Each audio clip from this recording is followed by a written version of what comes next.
Hey everybody, and welcome to the Texas State Championships. You got Big Sexy commentary here. We're out at Evergreen Disc Golf Course for round one. This course is on an abandoned golf course, and it is a beautiful track to throw. Yeah, a lot of water hazards, a lot out of bounds, sometimes some pretty heavy wind. Yeah, they one of the things the locals told me about, you don't get so much wind at Milby, but over at Evergreen, it's always windy. Yeah, so we got hole one, 375, a little water carry right out of the gate.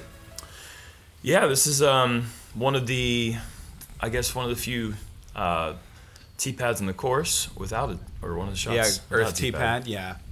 So I threw a destroyer here a little bit early, got a big skip, got wrapped around behind a trash can. Oh wow, I didn't see that. Not an ideal lie.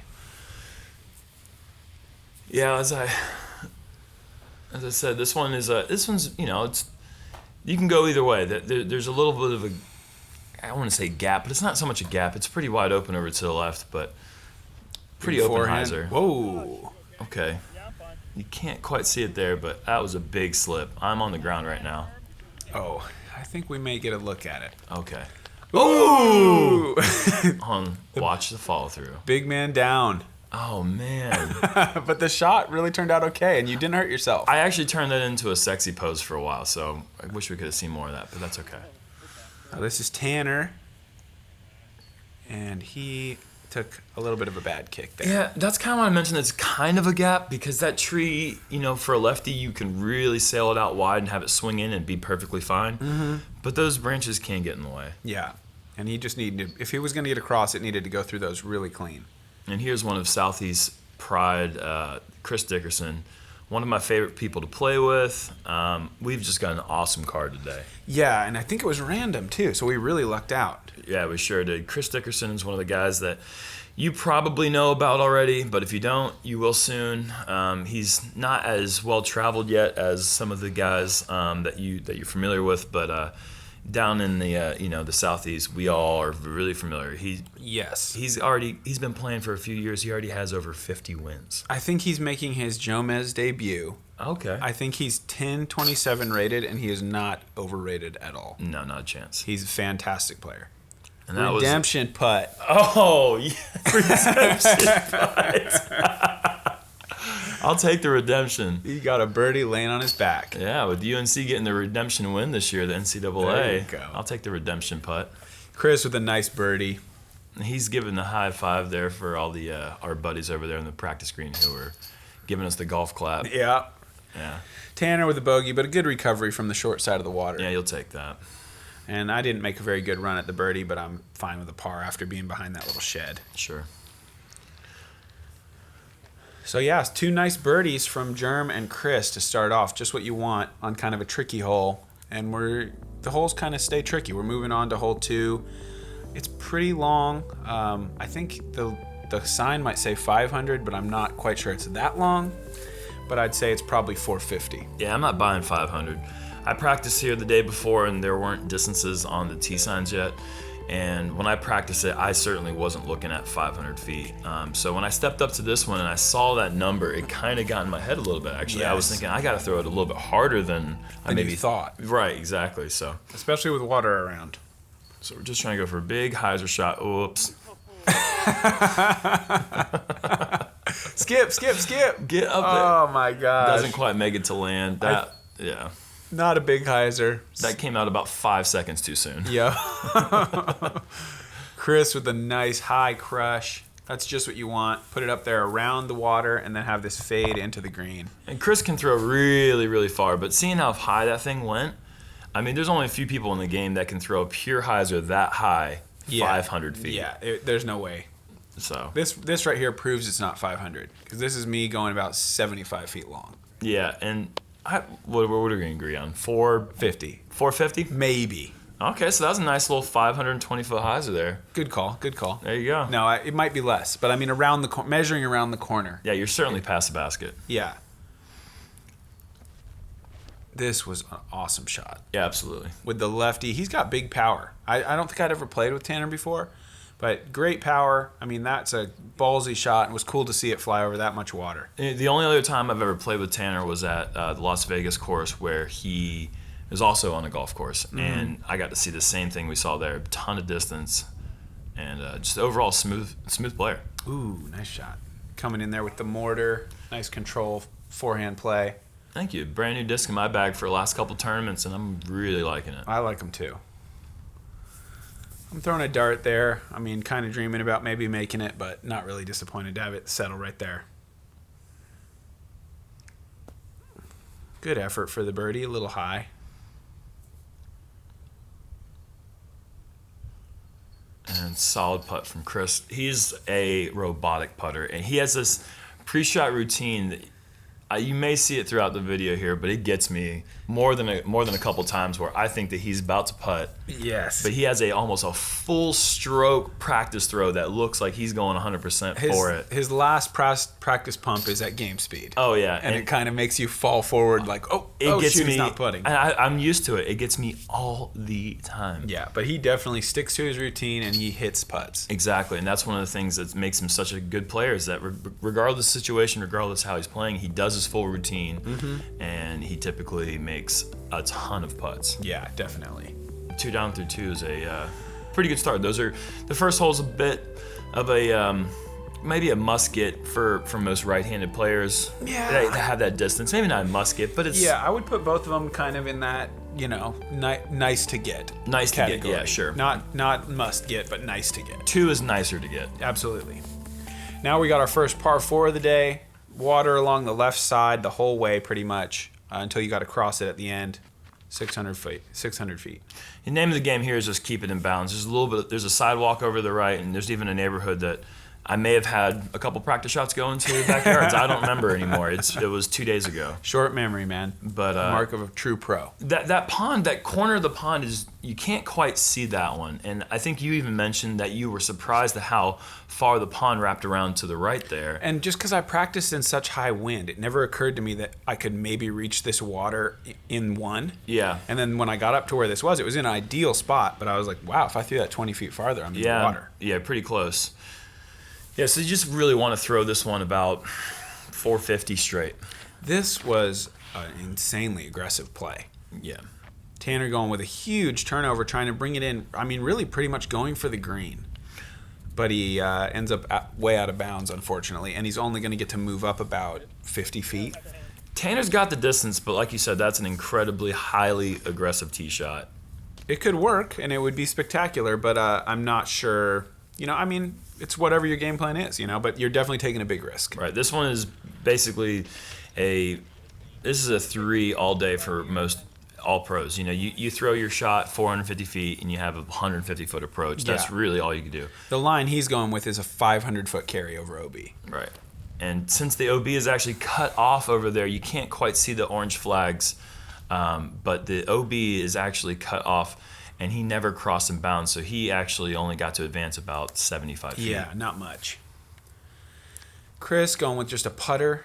Wanted a little bit more turnover on it. I think he ended up maybe 30, 35 long there. Mm-hmm. But not a bad shot. No.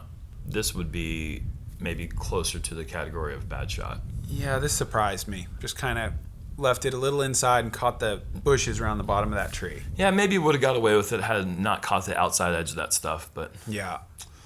It's okay.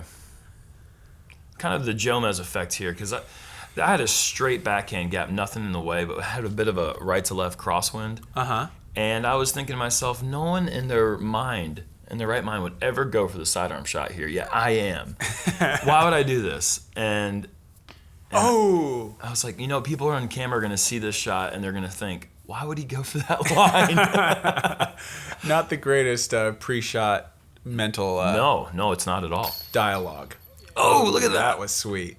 That's worthy of a SloMez. Look at it teeter. Oh my gosh. And stick.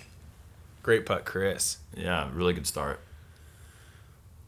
A little bit closer to how you're supposed to do it. I'm happy with that. Yeah, get a first birdie of the round out of the way. It's just boring. I mean, you threw a good tee shot. Yeah. You threw in a good approach, but you didn't do anything silly like Chris or I did. Chris had to make a 30-something footer, and we're not going to talk about mine anymore. So we got 2 birdies, 1 par, and what did he get, a single? I think he got a bogey. Yeah, because he went 1 OB. Yeah, single bogey for Tanner. which is actually a decent recovery considering. Yeah, that could have been a lot worse. I mean, had he turned over another shot, trying to go big again, bad. Yeah. So then we got hole 4, 310, OB sand trap, OB path. And it's kind of up on the little knoll. So in the wind, this hole can play pretty tough. Luckily for us, when we played it, wind was not much of a factor. I have to say that one of the things that you see so often on a golf course design is putting the basket just perched on top of the mound here. I have to say hats off to the course designer, whoever it is down here. They actually have really creative basket placements, and it's not just we're going to put a basket on top of a mound, because that kind of gets repetitive after a while. Yeah. And they could have easily pushed this basket right up there to the top of the hill on the right. Instead, I think that it kind of is very interesting, because you have a little bit of a interesting landing zone there that's fair, and you're not constantly just like puckered. Yeah, super worried about just barely going long in your OB now. There you go. Yeah, I saw your shot. I liked it. Sexton Firebird, I hope. Yeah, maybe something like that. It's a good disc for this distance. 310 feet. This is about my wheelhouse for that disc. Same here. Probably anything from about 150 to about 350. Anheuser, Heiser. Doesn't matter, yeah. Roller, Thumber. Yeah. And Chris for his 4th straight birdie to start his round. Look at that. Easily. He's a machine. Yep. Great start from him. Even the way he walks is just like, I am a machine. I will birdie all the holes. But he still jokes around. Oh, absolutely. No, that's what I like about him, is that his game is robotic, but not his personality. Yeah, he's got personality. I like playing with him, too. This is a little easy tap in here. Come on, Germ. Oh, God. It's tournament time, dude. I think my head even came up before I putted it at that time. Barely. Sometimes I think that the disc is out of my hands before I even look. That time I think I got my head up. Just stupid. Oh, man. Yeah, just a little bit of a rushed putt, maybe. Who To be knows? fair, though, your tee shot should be right where you are, and therefore you don't even Then have you wouldn't to have to putt. I wouldn't even have to look. Yeah, you will. As you beat that Firebird in, you're going to catch a little more glide, Okay. and then you're going to start getting my landing zones. Looking forward to that. Yeah.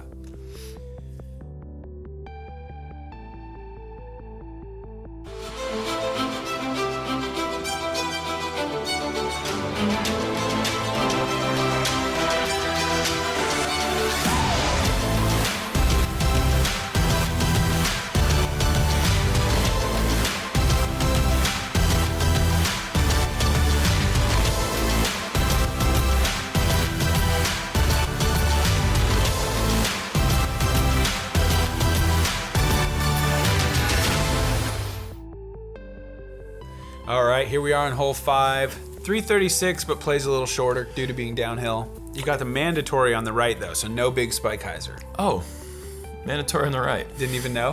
Why would I? This is no a big pure spike sidearm. hyzer. Yeah, it's a good forehand hole. Obviously, the path to the left there is out of bounds if you did straighten it out. Yeah, like you said, this is a similar distance to the last hole just because it's a little bit downhill, whereas the last one's uphill. Yep. So we'll probably see a similar disc selection from Chris is on a distance driver here, so he got a little bit long with it, but a good shot. I was surprised. He just barely gave it a little flick of the wrist. He's got a really smooth forehand. Yeah. Gets a lot of efficient distance out of his shot. Yeah, I'm throwing the same disc as last time. I'm a little bit more seasoned Firebird. Yeah. I said to myself that was a great shot choice there. Didn't quite get enough on this one here. And I thought that I had a good line, just didn't quite pop out of the hand. Yeah. And left me with one of the harder putts that you could have on this hole, I'd say. Yeah, you kind of got pinned behind that tree a little bit. Directly behind it. A little bit too much air under that one, but he'll have an opportunity. Probably 45. I really like his putting stroke. I thought that one was in. Yeah, That I looked did like too. such a great stroke, and I thought he had the height just high enough. And Yeah. yeah, you really can't quite see, but that tree was directly in line. I could have gone either way. Yeah, there you go. But you're a tall guy and you stretch out your legs a lot. Yeah, well, And that helps, I think, in those situations. You're limber. I find myself in situations probably 2 or 3 times around where I'm thinking to myself, I'm really glad that I'm 6'6". It comes in play quite a bit. I wouldn't know, but I could imagine. Look at this guy. Yeah, Chris. Off to the races. 5 down through 5. I don't even think he am knows. A robot. He doesn't know. No, he doesn't. That's the great thing about his game. That's why he allows himself to shoot such great hot scores back home. Is that he just gets into rhythms and he doesn't think to himself, "I'm playing great." You know. Yeah. A solid putt there, Nate. Thanks. But he just kind of grooves and he just gets into these rhythms, and it allows you to just do your thing without having to concern yourself about unnecessary thoughts. Totally. 3 birdies, 1 par. That's a pretty good hole, and Tanner really almost had it. So yeah, like I nearly a said, star for him. Yeah, a good looking stroke there. He's just looking to get on the board here, and it's about time for him to start getting things going. Yeah. So this is probably one of the easier holes out there. Not a whole lot in the way. Kind of like a nice, just your nice average, like I'm at the park playing disc golf type of hole. Yeah, this kind of reminds me of like my beginning days. It even likens to a hole that I played back home a lot in Charlotte. So I like to think about those kind of things when I'm playing. Like, oh, this reminds me of hole 7 at Chicago Creek. Sure. Or whatever it is. You've got your choice here: backhand hyzer or forehand. Chris going with the backhand, just putting it right on circle's edge. Not a bad shot, but a little more air under it would have helped. Yeah, from the tee, I thought that he was going to be based. It looked like a really good shot. I thought he had the distance dialed down. Just came up a little bit short. I was a little bit surprised to see how short it came.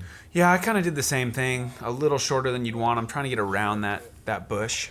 And if coming in from the forehand side, it is actually, there's trees to deal with. Yep. Whereas the backhand is completely wide open, pretty much. Yep. And see, that way we have to go through a little gap. But that's what we do. That's the kind of putts I'm 100% confident I'm most likely going to make. And there's Tanner with a nice looking tee shot there. Yeah. Now he's inside the circle. He's dancing. Right there. Yeah, that's good. I had a little bit of a low ceiling here. Awkward putt. A little bit, but I got a good little spin on it. Oh yeah, that's a SloMez. SloMez, let's go. Oh yeah, that deserved it. That was a great putt. That's just one of those clutch game time putts. I was really happy. I almost thought about going to a knee, but then decided I had enough ceiling to work with. 6 down through 6. Oh, he's human. He's a human robot. Just splashes out. And There you Tanner's go. on the board. Now Tanner's got it going. There you go. I should have made Chris tap this one out. I think he was out. That was a good birdie from Germ, making it easy on himself. Yeah, Chris and I are good buddies. He's one of the things I really enjoy about playing with him is that regardless of how he's playing, good or bad, we can always joke, and he's got a great sense of humor. Yeah, that's my favorite type of people to play with. Just kind of keeps the mood a little light. Yeah, I like keeping the mood light, and this group was so much fun to play with. It was almost hard to get into like that. Like, all right, I'm here for a purpose mode. You know, like you just want to talk and have a good time, like you're just playing. You're in a tournament. Yeah, so you got to wake up. You got to respect that as well. So we got hole 7 uphill, OB left. I found this hole kind of played a little bit longer than it looked. Yeah, it says 368. I buy it. I think that you have to give it a full solid throw though. You can't really just pitch a soft 368. You have to really aggressively attack that distance. Yeah, I liked this out of my hand. I threw PD2 brand new, hoping for some skip. Didn't really get the skip, and I was thinking I was like 30 feet, but it turned out I was more like 45. But it was a solid layup. Yeah, that's true. From the tee pad, that was a smart play. Par is definitely looking good. Yeah. And here's a Champ Eagle that Nice. I like for this kind of distance. I really want to throw a Thunderbird, but it's so fast that I feel like if I throw that same line, I'm going to be cruising past that hill. Yeah. So it's kind of like a distance check. And this shot right here. I thought he might have aced this. Oh, man, what a beautiful flex up the middle. I just thought that was such an interesting choice. I feel like he could probably go more of a hyzer. Yeah, absolutely. Just pure hyzer, and he just instead decided to do something. It was a very pretty shot. It was beautiful. I have no idea what he threw there, but it was excellent. Well done, Tanner. Another nice shot. These guys kind of making me look like a wimp. I had about 45. I thought I made it for a second, but just stayed up. And at this point, after your first 2 pars, you'd birdied everything after that, and I was wondering if you were going to miss another one. I mean, that putt was looking great. It did look close. I was starting to feel it. But yeah, everybody else in the group pretty well parked. Chris with maybe Hi there. rotation or two on that putt. A little bit. Might have been less. Little out of character for him. I'm not exactly sure what happened, but at least it went in. It was somewhat rushed. I remember thinking to myself, that's the fastest I've ever seen him putt. And it looked like it was just on a collision course with the yellow band as soon as it came out of his hand, but it got in there. Yeah, and he was like sheepishly going, "Oh, I think that only spun once, oh boy," because it was a little bit funny. You like to get away with those. Absolutely. Partial mistakes. What do you want to call that? Like just a bad putt that still goes in. You get away with that, like you said before. We talked about it last. Yeah, it kind of like wakes you up again and makes you be like, all right, gotta focus. Sharpens you up. I think it may be the last time I see him rush a putt in his career. It could be. This is a legit par 4 right here. Yeah, I mean, when I was practicing this one, the guys I was playing with were saying this might even be a par 5. That I'm not sure. No, I don't buy that, but I do buy this being an awesome par 4. And this right here is a page out of the Nate Sexton handbook of how to throw a long roller with a Thunderbird. Beautiful, man. That is so far. Yeah, that makes the hole much easier. That's all of 600 feet, I think. Yeah, I'd agree. I had a pretty short approach, which I did not practice any short approaches. I'm going to say 550 to 600 on that roller. Really good. And any longer, you're in the water. I mean, who would even think that was in play? I mean, amazing shot. And Tanner just absolutely pures it with. I mean, that's about as good as you're gonna really get. That the ceiling's really low here to get that full distance, and he just made that gap look tiny or huge, I should say. Chris just got away from him just a bit. I think that you have to get at least 350 off the tee to even really think about going across the water in your second shot. Yes, I agree. And this just hadn't hit the bottom Yeah, roots or knoll good. or whatever you want to call it at the bottom of the tree. And I was trying to get up there and join you way up there on the fence, but didn't quite hit my line. So now I'm laying up, going with the 2017 Sexton Firebird here. Okay, the new one, brand new. Yeah, just throwing a little backhand layup. Lucky I didn't go in that bush. But I couldn't rationalize trying to clear the water from there. And Chris trying to go across the water with a mid-range. Ooh. Just came up about 200 feet short. May have been a layup from the beginning. I don't know. I could see it in his eyes. He was going for it. Tanner. With a crush. Yeah. That's a beautiful shot. So good. Man, when that thing landed, I thought 4 feet. Yep. Did not see that little skip and roll away that he got there. I was kind of surprised to see that he was more than 15 feet tops. Yeah. But he played the hole terrific through 2. Yep. Chris with a nice little shot through the gap there. So you went with a roller that I taught you, and now you're grabbing your Sexton Firebird? Yep, that's it. Yep. Okay. Yeah, that makes sense. Yep. Good shot. You're a good teacher. Well, let's see if you can get closer, though. I think you're throwing the same disc. I am, and I'll probably be a little closer. I don't know. I see the camera angle's tricking you here because I'm pretty sure that you end up tapping out before I do. All right, I'll concede. And plus, you got the birdie, so. Dan can't quite convert on his birdie. He earned that birdie. Yeah, it's frustrating. He deserved it. On a hole this hard, when you put yourself in position. Oh, man, and Chris, too. It's tough to miss that shot because you feel like, you had to throw 2 fantastic shots to get on the circle there. This requires great shots. You don't really. I guess I did throw one really good shot and one okay shot, but that is a great 3. I mean, just because your upshot was short doesn't mean it wasn't a great shot. Well, thank you. You still parked it, so I think I'll still give you 2 great. Okay, well I'll take it. Germ with the only birdie, a couple pars, and Chris with a surprising bogey there. Just a little bit of I guess maybe that low rotation putt didn't get away from him. He still had maybe it was in his head a little bit. Yeah, that can happen. You think about it a little bit. You don't feel comfortable. I certainly know that I've made putts and not really gained any confidence from making putts. Definitely. I've had that feeling where you're just randomly at 18 feet and all of a sudden it seems difficult and you don't know why. Right. This is one of the holes in the course that you gotta to. I mean, there's a lot of holes that you wanted to, but this is one you gotta to. Yeah. This one's right in front of you. They even moved a tree to make it easier the day before the tournament. I had a backhand play lined up because I had practiced this in the wind. And then you threw that forehand mortar and it looked so easy. I just went back to my bag and switched discs. Huh. because I thought, wow, Germ, you showed me the line. That's definitely the play. Well, you got it high enough to go in. Oh, sweet. Oh, it's in. I was pretty surprised, man. Pretty happy. Ooh, all right, shot tracker. Yeah, that went. I don't think it really ever lifted, but like the way it stayed up, I was like, man, there you go. Yeah. You're welcome. There's the big germ bump coming at you one more time. You're welcome. My goodness. Yeah, man. I definitely owe that one to Germ. Not only has he been in the background of many an ace, Oh, but my gosh. honestly, I wouldn't have thrown the forehand if you hadn't gone before me. So really, I owe you that one. And it begs the question: is it even an ace if I'm not there anymore? Like, does it even It's not really going count? on Sports Center. It might be a throw that goes in, but it's not probably getting on Sports Center without you. Come on.